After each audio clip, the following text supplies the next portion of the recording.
नमस्कार। आपका the true Hunt में स्वागत है। और जैसा कि आप सब जानते हैं कि यूएस और इंडिया के बीच की बढ़ती नजदीकियां जो चारों तरफ चर्चा में है, पिछले दिनों डिफेंस कॉपरेशन को लेकर, बायलैटरल एग्रीमेंट्स को लेकर, और फिर हाल ही में प्रधानमंत्री नरेंद्र मोदी की यूएस में विजिट होती है। तो ऐसे में किस तरीके से देखा जाए कि यूएस को भारत की जरूरत है या भारत को यूएस की ज्यादा जरूरत है। ऐसे में इंटरनेशनल स्ट्रैटेजिक अफेयर्स में रुचि रखने वाले, महारत रखने वाले मेजर जनरल सीपी सिंह एक बार फिर से हमारे साथ जुड़े हुए हैं। बहुत बहुत शुक्रिया सर। और वो इस पे हाईलाइट करेंगे कि किस तरीके से दोनों देशों की बढ़ती नजदीकियां और क्या दोनों देशों को आपस में एक दूसरे से फायदा होने वाला है और क्यों ये नजदीकियां बढ़ने जा रही हैं। तो सर क्या कहना चाहेंगे शुरुआत में अपने वर्ड में प्लीज। थैंक यू गौरव। जय हिंद दोस्तों। मुझे आज बहुत अच्छा लग रहा है कि मैं आप लोगों के साथ में फिर से जुड़ा हूँ। ट्रू हंट के जो मेरे श्रोता हैं, जो साथी हैं, जिनसे मैं बातचीत करता रहता हूँ, उनके साथ मिलके बातचीत करके बहुत अच्छा लगता है, क्योंकि बहुत एक लर्नेड ऑडियंस है जिसके बहुत अच्छे सवाल आते हैं और गौरव भी बहुत इंटेलिजेंटली सब्जेक्ट को पुट अक्रॉस करते हैं और बहुत सीधे सच्चे शब्दों में हम बात करते हैं, बिना किसी पॉलिटिक्स के या लाग लपेट के। तो आज इसी श्रृंखला में हम अपने प्रधानमंत्री मोदी की जो यूएस विजिट है उसके बारे में बात करते हैं। काफी इसके बारे में लिखा गया है, काफी आप लोगों ने पढ़ा होगा। यूएस ने इस विजिट को बहुत बड़ा चढ़ा के प्रोड्यूस किया और इंडिया ने भी इस विजिट का पूरा फायदा उठाया है। कुछ लोग कह रहे हैं कि यूएस को हमारी जरूरत है, कुछ कह रहे हैं इंडिया को यूएस की जरूरत है, और मुझे ऐसे लगता है कि दोनों को एक दूसरे की जरूरत है। तो मैं 5 पॉइंट बताऊंगा गौरव कि यूएस को हमारी क्यों जरूरत है। पहले, यूएस एक सोल सुपर पावर था दुनिया में। जैसे कि यूनिपोलर वर्ल्ड था, जब यूएसएसआर का कोलैप्स हो गया तो अमेरिका का एक छत्र राज था।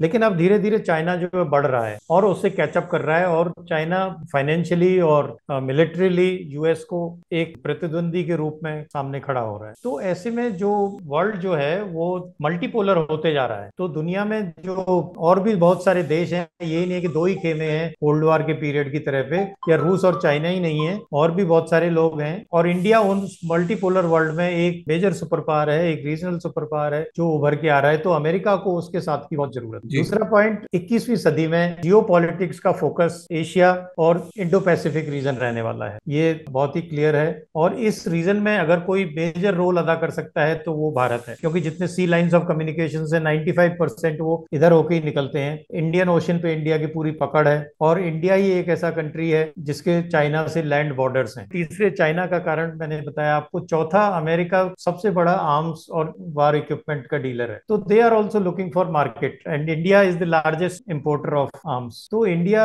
को एक अच्छे क्लाइंट के रूप में वो देख रहे हैं। अगर एक सॉफ्ट पावर के रूप में देखें तो इंडियन डायस्पोरा का यूएस में बहुत बड़ा रोल है। इंडियन जो सिटीजन्स हैं जो यूएस में रहते हैं, बड़ी बड़ी ऊंची पोस्टों पर हैं, वहां के लोगों के जो ओपिनियंस हैं इंडियंस के, वो यूएस में बहुत मायने रखते हैं। और 2024 में इलेक्शन होना है, उससे पहले जो वहाँ के प्रेसिडेंट हैं, बाइडेन जी हैं, उनकी छवि थोड़ी सी कमजोर होती जा रही है, कमजोर राष्ट्रपति के रूप में। तो वो अपनी छवि में इजाफा करने के लिए शायद मोदी जी की इमेज का साथ लेके, उससे भी उनको फायदा होने वाला है। अब बात करते हैं कि इंडिया को इससे क्या फायदा होने वाला है। देखिए, इंडिया जो है मल्टीपोलर वर्ल्ड में, जैसे मैंने बोला, एक बहुत बड़ा रोल अदा करना चाहता है। इंडिया काफी दिनों से कह रहा है कि हमें यूएन सिक्योरिटी काउंसिल का हिस्सा बनाया जाए, परमानेंट मेंबर बनाया जाए। 5 आदमी बैठ के दुनिया का फैसला नहीं कर सकते, तो जो एमर्जिंग सुपर पावर्स हैं उनको भी उसमें परमानेंट मेंबर बनाया जाए। और इस विजिट से इस तरह की जब प्लेटफॉर्म्स पे आके जब हम खड़े होते हैं तो उसमें कहीं ना कहीं हमारी छवि इंप्रूव होती है, और हमारा ये दावा जो यूएन सिक्योरिटी काउंसिल के लिए वो और भी मजबूत होता है। दूसरे, चाइना को काउंटर करने के लिए, देखिए चाइना हमसे 4 गुना ज्यादा है फाइनेंशियली, मिलिट्रीली भी, लेकिन उसको काउंटर करने के लिए हमें अच्छे साथियों की जरूरत है। तो अमेरिका आज भी दुनिया में सुपर पावर है, उसके साथ अगर हमारी बहुत अच्छे रिलेशन है तो हमारी सीमाओं पे कोई हाथ डालने से पहले 6 बार सोचेगा। तो सर, जैसे आप नेबरिंग कंट्रीज की बात कर रहे थे कि नेबरिंग कंट्रीज में जो दुश्मन है वो भी अगर अमेरिका के साथ दोस्ती होती है तो दुश्मन भी 100 बार सोचेगा। तो ऐसे में सर, हम अगर पाकिस्तान की तरफ इशारा करें तो आज पाकिस्तान की क्या स्थिति है, जो कि एक तरीके से बहुत बड़ी सिंपैथी लेकर बैठा था काफी सालों से, अमेरिका की एड भी मिलता था। तो ऐसे में आज क्या सिचुएशन है, भारत की बढ़ती नजदीकियां अमेरिका की तरफ, और जो है क्या अमेरिका की बढ़ती दूरियां हैं पाकिस्तान की तरफ। गौरव, देखिए, इंटरनेशनल रिलेशंस में कोई किसी का दोस्त नहीं होता, कोई किसी का दुश्मन नहीं होता, सब अपने नेशनल इंटरेस्ट में काम करते हैं। अमेरिका को जब इंडिया को काउंटर करना था, क्योंकि इंडिया का झुकाव थोड़ा यूएसएसआर ब्लॉक की तरफ था, तो उन्होंने पाकिस्तान को प्रॉप अप किया। फिर अमेरिका को अफगानिस्तान से रशिया को भगाना था या फिर तालिबान को काउंटर करना था, तो उन्होंने पाकिस्तान का फायदा उठाया। और दूसरी बात, अब अगर चाइना को काउंटर करना है तो इंडिया ही एक ऐसा कंट्री है एशिया में जो कि चाइना के सामने खड़ा होकर नजर मिला के बात कर सकता है या उसको मुकाबला दे सकता है। दूसरी बात, दोस्ती बराबर वाले में होती है। पाकिस्तान कहाँ रह गया, बहुत पीछे, हिंदुस्तान बहुत आगे निकल गया। क्या सर हम इसमें कह सकते हैं भारत जो है वो सुपर पावर बनने के कतार पे है, तभी दोस्ती बराबर वालों में देखी जा रही है यूएस और भारत के बीच? आप बिल्कुल ठीक कह रहे हैं। मैं हमेशा से ये कहता रहा हूं कि भारत एक रीजनल सुपर पावर तो है ही, और 21वीं सदी जो है भारत को बिलोंग करता है। 21वीं सदी में भारत एक वर्ल्ड की सुपर पावर के रूप में उभर कर सामने आएगा। सर अगला सवाल जाता है, ऑब्वियसली अभी हाल ही में प्रधानमंत्री नरेंद्र मोदी की विजिट होती है जो कि काफी चर्चित है, और वहां पर उन्होंने जो यूएस में कांग्रेस है वहां पे भी स्टेज में उन्हें संबोधन के लिए बुलाया गया था, एड्रेस करने के लिए बुलाया गया था। तो ऐसे में एक तरफ जो नए एग्रीमेंट्स हुए हैं उनके बारे में क्या कहना चाहेंगे, और वो संबोधन को लेकर क्या कहना चाहेंगे, किस तरीके से हमें स्ट्रैटेजिक रूप से और जोड़ रहा है वो यूएस से, और क्या सौगात लेकर के आए हैं यूएस से इस बार जो एग्रीमेंट्स के रूप में, बायलैटरल एग्रीमेंट्स के रूप में, क्या कहना चाहेंगे सर? गौरव जी, देखिए, अमेरिका ने भारत को बहुत सम्मान दिया, और मोदी जी का जो वर्ल्ड में इमेज है एक अच्छे लीडर के रूप में, उसके बिफिटिंग उन्होंने उनका स्वागत किया यूएस में। और यूएस गवर्नमेंट ही नहीं, वहां के पार्लियामेंटेरियंस, वहां की पब्लिक, वहां के इंडियंस ही नहीं, पूरे देश में एक त्योहार का जैसे माहौल था, अगर आपने वीडियो वगैरह देखे होंगे। और वो बहुत गर्मजोशी से स्वागत कर रहे थे जब मोदी जी पार्लियामेंट में एड्रेस करने गए। लेकिन हम प्योरली हार्ड फैक्ट्स की बात करें कि हमें क्या मिला और यूएस को इसमें से क्या मिला, देखिए, इंडिया आजकल मैंने कहा था मुकाबले का है, तो हम ये नहीं कि हम अमेरिका से जाएं और भाई उनसे मांग के ले आए कि हमें ये दे दो, हमें ये दे दो। हम बराबर की बात करते हैं कि जो चीजों से हमें फायदा होगा वो आपको भी फायदा होगा, और हम आपके यहाँ बिजनेस देंगे तो आप भी हमें बिजनेस दीजिए। तो इसमें मुझे बड़ी खुशी है कि जैसे उनकी इंडस्ट्रीज यहाँ पे लग रही हैं, ऐसे ही हमारी इंडस्ट्रीज ने भी अमेरिका में लगाने का इसमें सौदा तैयार किया है। अगर हम पहले बात करें डिफेंस के बारे में, सबसे मेजर टेक अवे जो इसका मीटिंग का है वो डिफेंस का है। तो डिफेंस में सबसे पहले जो इंजन 414 जी का है, जी और एचएएल के बीच में एक समझौता हुआ है कि जो एक लेटेस्ट इंजन है फाइटर जेट का वो इंडिया में प्रोड्यूस करेंगे, उसकी टेक्नोलॉजी हमें देंगे, जो अमेरिका ने किसी को नहीं दी है। और दुनिया में 3 ही कंट्री हैं जिनके पास ये टेक्नोलॉजी है, और भारत चौथा देश होगा जिसके अंदर ये इतने बढ़िया फाइटर जेट एयरक्राफ्ट बनाए जाएंगे। और ये टेक्नोलॉजी हम अपने तेजस एयरक्राफ्ट के लिए ओपनली उनसे बोल के ले रहे हैं, ये नहीं कि हम चोरी से ले लें और फिर उसको कहीं और यूज कर लें। और तेजस एयरक्राफ्ट के फिर मैं मानता हूं कि ऑर्डर्स हमें और बहुत ज्यादा मिलेंगे। और जो हमारे डिफेंस एक्सपोर्ट का बजट 2025 तक हमने 5 बिलियन का रखा है, उसको पूरा करने में कहीं ना कहीं इससे बहुत बड़ा एक इजाफा हम लोगों को हुआ है। दूसरे, हमने उनसे डील करी है जो प्रेडेटर ड्रोन्स के लिए $3 बिलियन की डील करी है। अभी कुछ लोग कह रहे हैं कि आप तो मेड इन इंडिया की बात करते थे, फिर अमेरिका से क्यों खरीद के लाए? मेड इन इंडिया की तो अभी शुरुआत हुई है ना, हम तो अभी छोटे छोटे स्टेप्स ले रहे हैं। हम जितना सामान पूरी दुनिया से हमें जरूरत है। सर इसमें मैं इंटरप्ट करना चाहूंगा, जैसे हमारी पहले भी कुछ इंटरव्यू सेशंस में डिफेंस को लेकर के बातचीत हुई है, और जब हम आत्मनिर्भर मेक इन इंडिया की बात करते हैं तो अभी तो